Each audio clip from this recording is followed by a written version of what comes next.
there still remains a lot to be done. This forum has the potential to act as a catalyst for knowledge sharing and a confluence of innovative perspectives on emerging policy and regulatory challenges. It also opens the door to many adaptable best practices, acknowledging those, internalizing those, and executing those from across the neighborhood. And this forum, I believe, will be an excellent opportunity to be able to learn, adopt, and practice that. Across the globe, there has been a new inflection point. The advent of non-terrestrial networks, more specifically,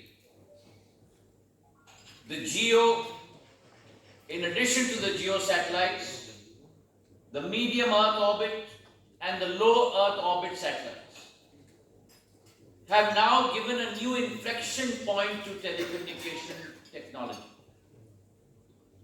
And I believe that presents a huge opportunity to be able to connect the hitherto unconnected population across the length and breadth of our country. I believe that I see the evolution of NTN with great optimism.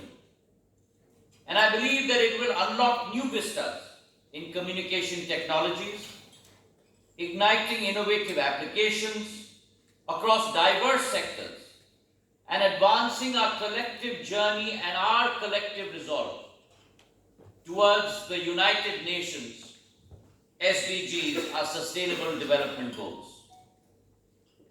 Now, while we embark on this journey, I must also talk about the vibrancy of the Indian telecommunications landscape, inspired very much by our Prime Minister's own words and his resolve.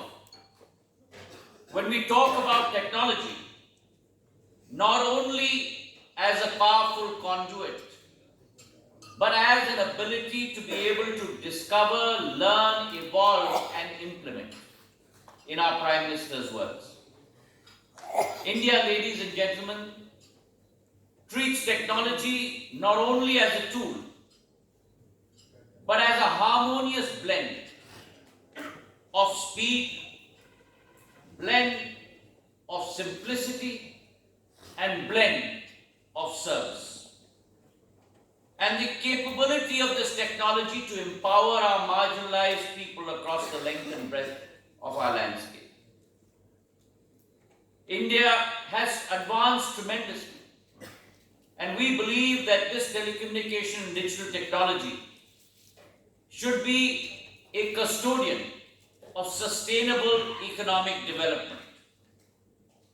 And as we grow down this path, India today stands in many ways as a global titan, one that can harness the unbelievable prowess of artificial intelligence, one that commands today the second largest telecom network in the world, one that today is the third most digitized nation across the globe. We have had tremendous advancement in the last decade. If you look at broadband connectivity, we've experienced a 15-fold transformation from 60 million connections to 924 million connections. When you look at our telecom capability, close to about 1.2 telephone users today across our country, 970 million internet subscribers. And while we look at that number, the fact that our qualifying threshold for data connectivity has risen from a paltry 512 kilobytes per second to almost 2 megabytes per second. Today in India, almost 10% of our economy evolves from our digital economy. up 3 times from 3.5% a decade ago. And the fact that our digital economy is advancing at a pace of 2.8 times of our GDP means that by the year 2026-27, the digital economy will imply 20% the size of India's total economy. Now that is the numbers that we are talking about. And similarly, when we talk about inclusive growth, because for India, for the global South, for South Asia, inclusivity is the base paradigm that we all live by. And when we talk about inclusive growth, we see a measure of that occurring in India today. We've had the fastest rollout of 5G services in the world. In 22 months, 99% of our districts in India have been covered by 5G. 450,000 BTSs have been laid out. 84% of our population has been covered. When we go beyond that, when we look at our amended BharatNet program, our program of providing universal broadband connectivity, the largest public program in the world today, close to $16.6 billion in order to provide universal broadband connectivity to all 250,000 major agglomerations of villages across the length and breadth of India. It is our commitment to ensure 4G saturation. And when we talk about 4G saturation, the 36,000 villages that still need to be connected out of 650,000 villages in India, we have committed $3.9 billion to ensure that that task will be completed no later than June of 2025. We will have 100% 4G saturation in India by that date. Now, as we look forward, because I think it's important that India and the rest of South Asia, we were all followers in 4G. We were all simultaneous marchers in 5G. But it must become our combined imperative to lead the world in 6G. And if we have to lead the world in 6G, we must set up our technology platform. We must be able to contribute intellectual property in the 6G network, whether it's 3GPP, whether it is the WTSA and the ITU.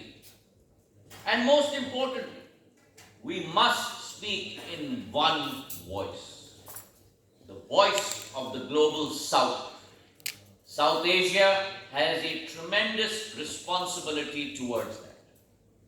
And this deliberation over the next 2 or 3 days must ensure that that becomes the common thread as we move forward in terms of regulatory thoughts and ideas. In India, we've set up the Bharat 6G Alliance, the B6GA. We have tied up with countries across the world to make sure that our contribution becomes part of the key 6G movement at the ITU. It is our goal to provide at least 10% of the patents in the Bharat 6G Alliance network. And along with that, we must also ensure that our electronics manufacturing sector grows by leaps and bounds. A country that imported close to 85% of its mobile phone requirements. Today, under the Prime Minister's resolve and commitment, today 99.3% of India's mobile requirements are manufactured within the country. We have grown from a country that manufactured 50 million mobile phones to a country today that manufactures 330 million mobile phones. And indeed, India has become a huge exporter of mobile phones as we stand